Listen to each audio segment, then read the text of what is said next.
in this edition of One Weekly. Anatoly Malykhin's devastating knockout power. The Iron Man Rodtang.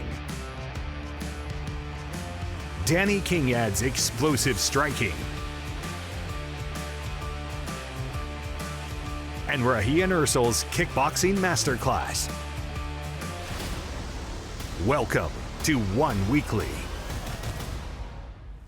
This year's biggest martial arts spectacle arrives in Bangkok's iconic Lumpini Stadium as One Championship presents One 169.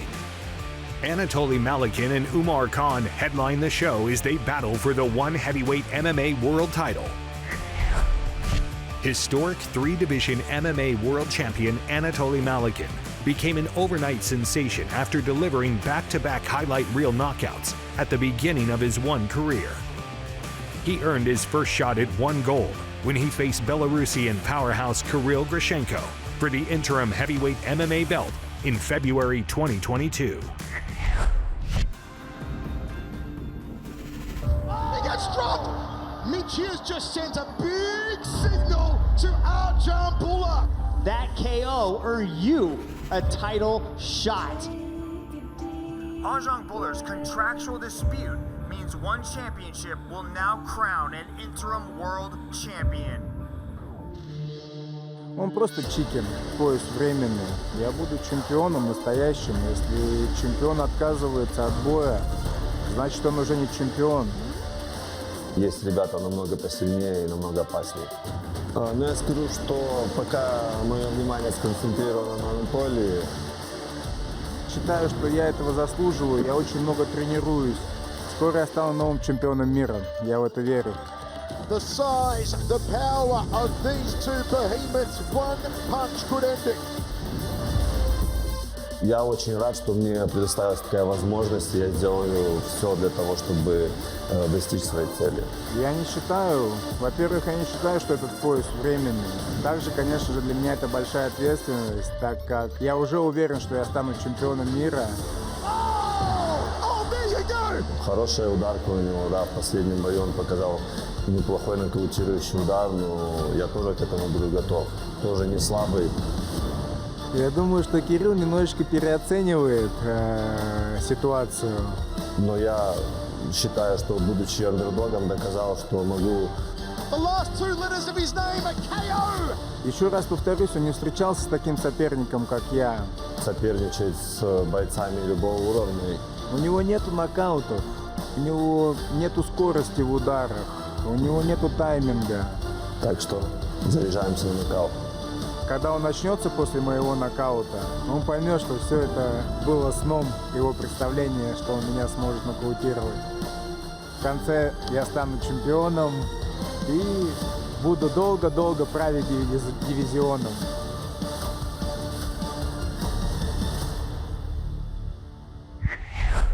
Malykhin was quick to show his improved boxing and speed in the first round. Good jab, and he's coming in with thunderous left hands as well. He's also got nice footwork too. Oh, swinging left hand again. He continued to walk down Grishenko with his hand combinations before forcing the action to the mat.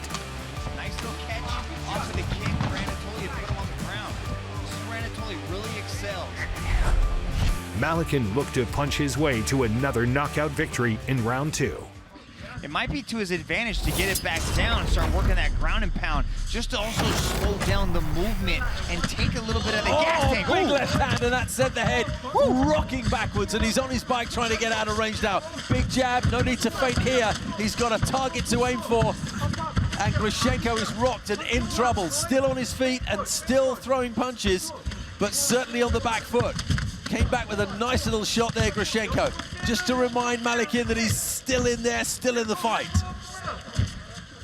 But that was an alarming blow right at the beginning of the round. Yeah, those finishing instincts kicked in on Malykhin. He's got to be careful rushing in like that.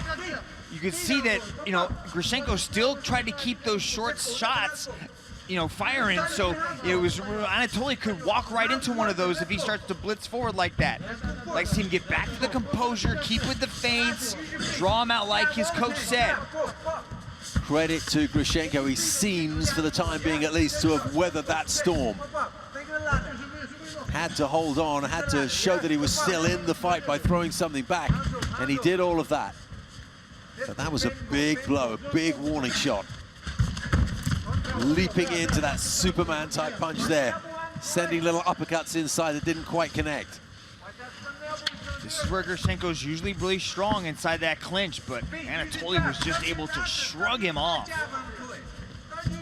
Jab to the body from Malykhi.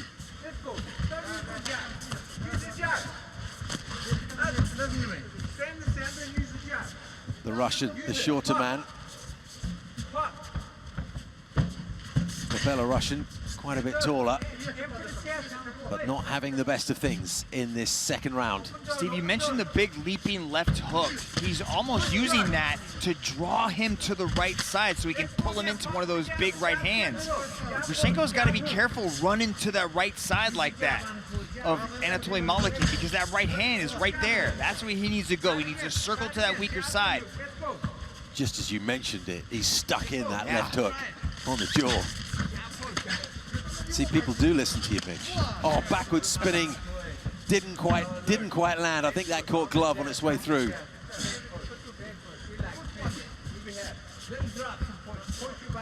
Malykhi very light on his feet, bobbing and weaving. That's that movement that he was talking about, trying to show that speed, something he's been working on out there. He's been training out there at Tiger Muay Thai, doing a lot of different strength and conditioning program just to make sure that he's ready to go 5 hard rounds in this one. We did see a little bit of the feint there from Malykhi just a moment ago before throwing a punch, but we haven't seen so much of it. That seemed to be the strategy that they wanted going into this second round, and that was a nice right hand landing to the side of Grishenko's head. But he seems to take a punch well, doesn't he? Uppercuts from Grishenko. Grishenko's got a chin on him. And when we say take a punch well, these are big punches as well. Yeah, these are, you can hear them. You gotta wonder, is Anatoly running the risk of punching himself out? I know he spoke about his strength and conditioning program. He looks well. Oh, that was a nice short right hand landed by Grishenko. Crunching right hand. Lugging these huge bodies around for 25 minutes, Mitch, is no mean feat. Oh, and he's caught. And Olivier Coste jumps all over him to make sure that there's no more punishment. He picked his spot, he waited for his moment, and then he just unloaded with that swinging right hand. It connected, and Grishenko just collapsed like a giant redwood that had been axed to the floor. For your winner, by way of knockout, and now the interim heavyweight champion of the world, Anatoly Malykhi. Winner of the first ever double bonus in one history, Malykhin's heavyweight world title reign marked the dawn of a new era in MMA. On the 9th of November, Malykhi welcomes his toughest challenger when he defends his heavyweight MMA world title against Umar Khan at 169. The flyweight Muay Thai belt also hangs in the balance as reigning king Rodtang battles Jacob Smith in a highly anticipated rematch. After a sensational run in Thailand, Rodtang continues to prove he's one of the most exciting fighters in the world as a 6-time flyweight Muay Thai world champion. In April 2021, the Iron Man faced fellow knockout artist and WMC Muay Thai world champion Danial Williams.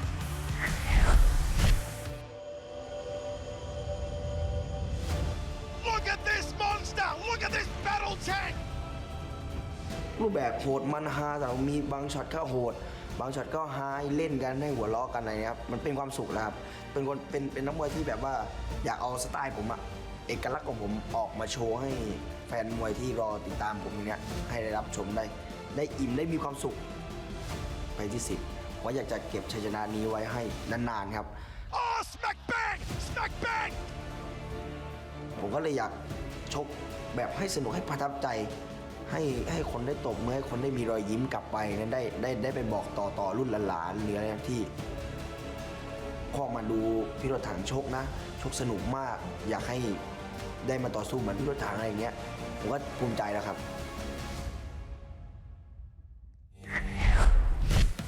Starting out fast, the Australian Thai newcomer gained an edge over the flyweight king by connecting with his solid right hand.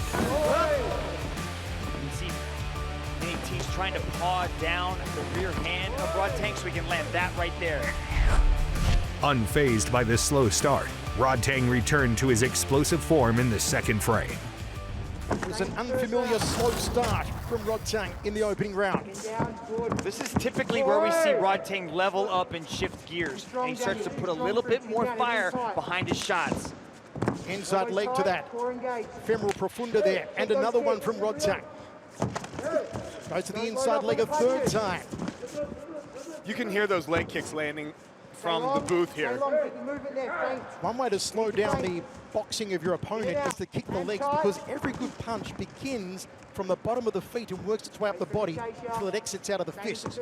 So if you can kick the legs, you can effectively slow down the boxing. And we know the boxing was effective of Danial Williams in the first round. As Rich noted, he did almost find the target with the right hand. And there's a nice little turning left hook, almost a gazelle punch there from Mini T. I think that left hook from Rodtang just hurt Danial Williams there. Another one from Rodtang. A mandible rally. Oh, the big kibosh!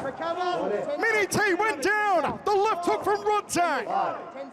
Mitch called it. This is when Rodtang always switches to another gear in the second round.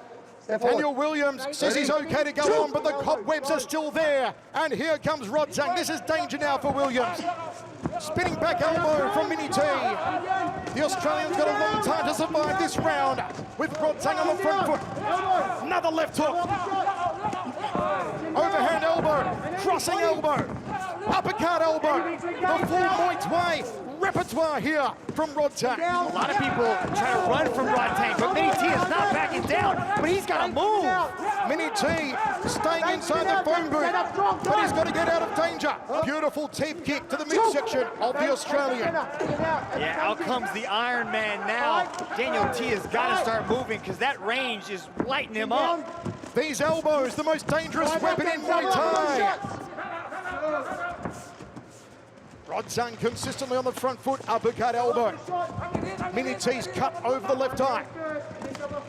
Rodtang has lit him up here in the second round.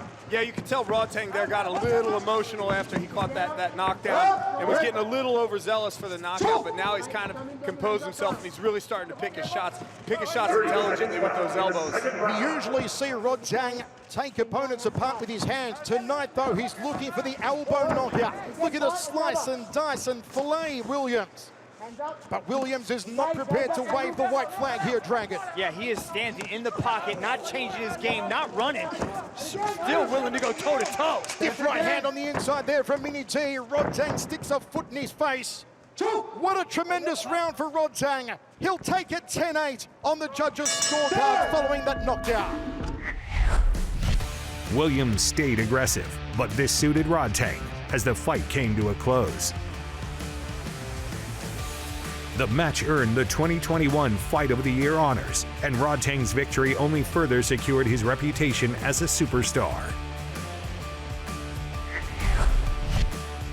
On the 9th of November, Rodtang defends his flyweight Muay Thai belt against Jacob Smith in a rematch at 169. In the main event, two of the very best heavyweight stars collide for MMA's most coveted prize as Anatoly Malykhi battles Umar Khan. Up next, explosive performances from Danial Kingad and Regian Eersel. You are watching One Weekly.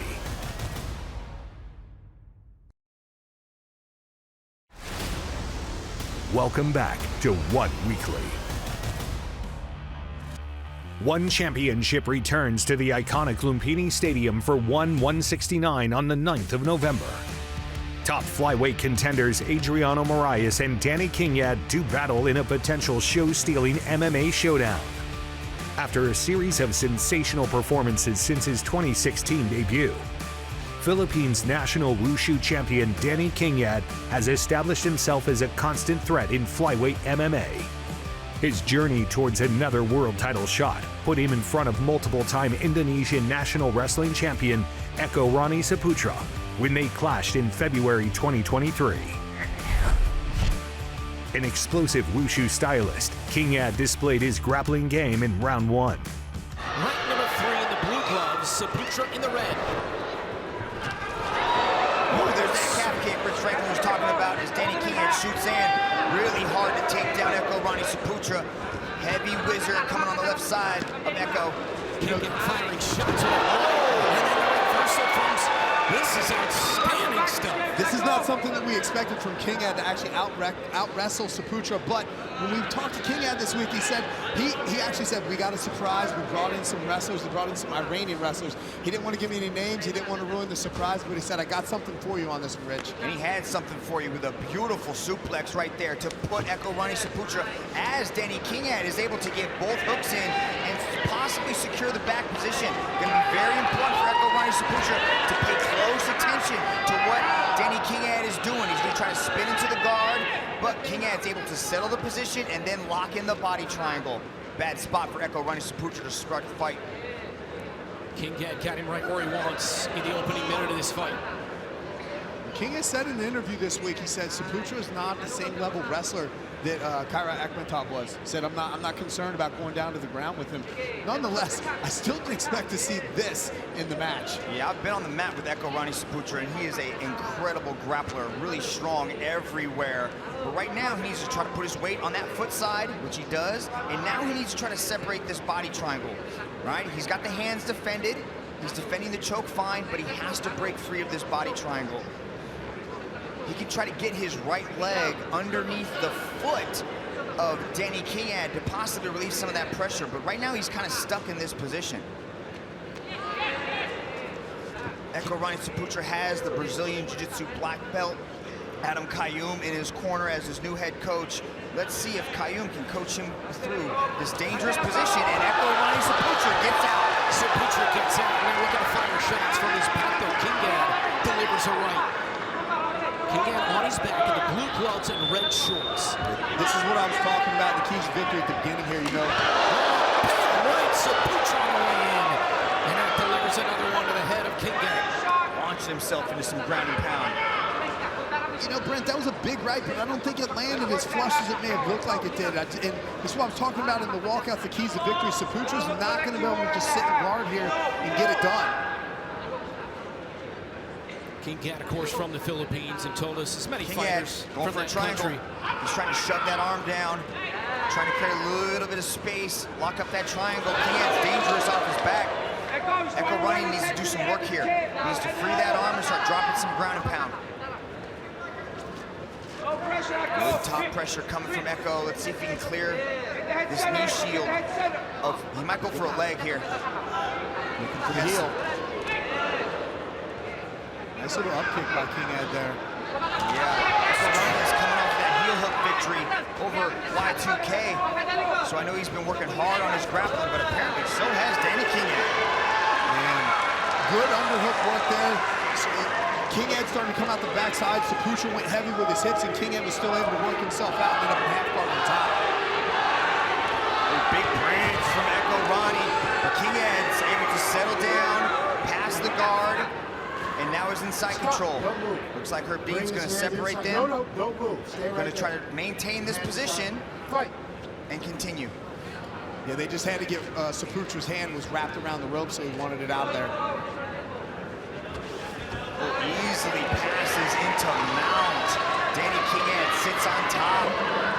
If I was Kingad, I would start working my opponent circularly back to the center of the ring. I'd start moving him around so that he doesn't end up sliding out of the ropes here. Because Kingad's hand is on the outside of the rope, and he just got caught. And that's part of what cost him that position. Saputra back to his feet now.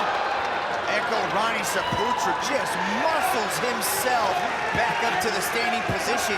And as Danny Kingad was about to fall out the ring, Echo just gives him one for good measure as he lands a calf kick. Yeah, nice calf kick from Echo Ronnie Saputra. Final 25 seconds, flying it again is Saputra with an overhand right. Man, Danny Kingad has been in some wars inside One Championship, and this looks to be another one here. And Danny Kingad still only 27 years old as Echo Ronnie Saputra launches himself into another big shot. Might end up with the whizzer, trying to pull him over to the top, might throw him through the ring ropes. You know, that was a good moment to point out there that Kingad was kind of stepping back, motioning to the ref like, hey, I got headbutted, but he didn't stop. They always tell him to protect yourself at all time in the ring, and that's exactly what Saputra took advantage of there, stepping forward when the ref didn't stop him. Man, Rich, look at the strength of Ronnie Saputra with that whizzer. Kingad's elite takedown defense kept him in command. Wow, another. But he would also hit a spinning back elbow that sent the Indonesian against the ropes. Spinning back elbow. The King continued to dictate the pace in the final round to earn a unanimous decision victory and put an end to Saputra's 7-fight win streak.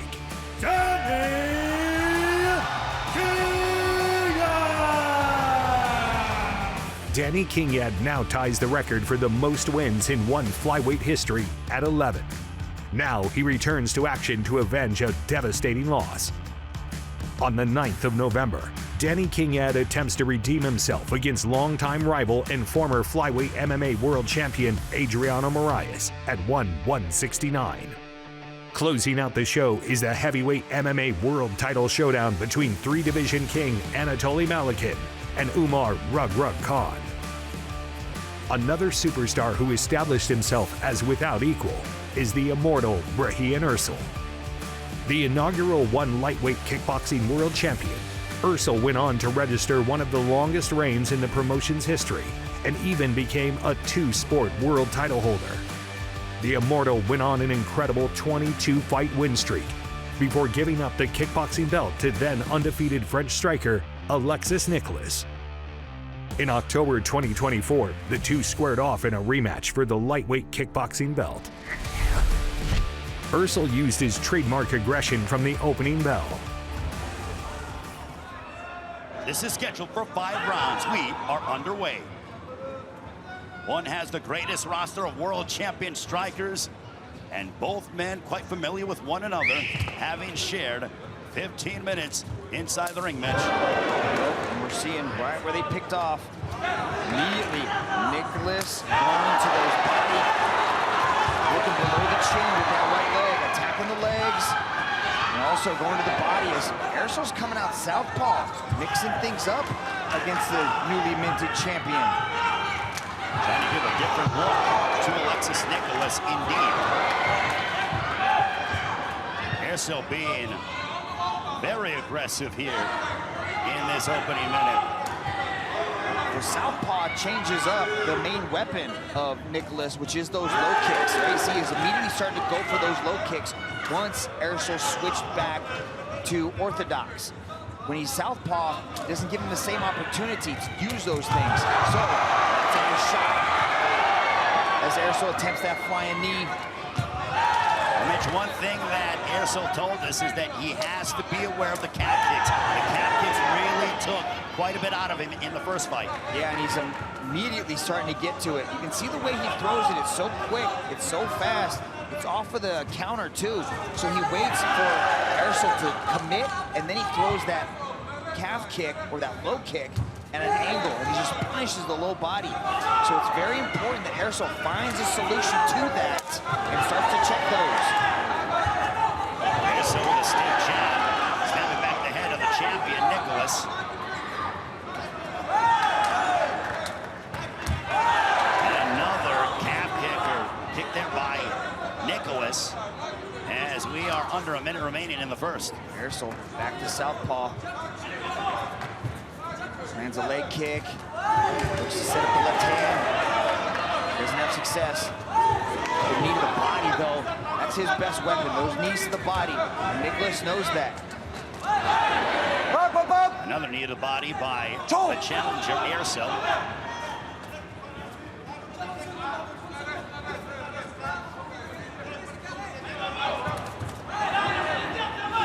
Eersel looking to close the distance here against the champion. Just go forward, big head kick. Look at that, the left by Eersel. A head kick, but that left hook landed on the jaw of Nicholas. Eersel having some success out of southpaw. Eersel told us he was crafting a game plan that would upend Alexis Nicholas and stop his undefeated record. The Surinamese phenom continued to march forward, hurting Nicholas with his hooks and flying knees. Right hand that misses, got it connected now for Eersel. A big right hand by Eersel. Now they're going toe-to-toe. 1-2, a jab followed by a right hand by Nicholas. Big right hand, that snap back the head of Nicholas. And Eersel coming forward. A knee to the body of the champion. In round 3, Barboza responded with heavy body shots. But Eersel kept punishing Nicholas with his straight punches. A big right hand there by Eersel, backing up the champion once again. Eersel is a man possessed here tonight. The Immortal grew even more confident in the championship rounds and put on a striking clinic to secure his revenge. They are both exchanging, going toe-to-toe, and a right hand for Eersel to punctuate that exchange. After 5 rounds of battle, Regian Eersel reclaimed his 1 lightweight kickboxing world title to once again become a 2-sport king.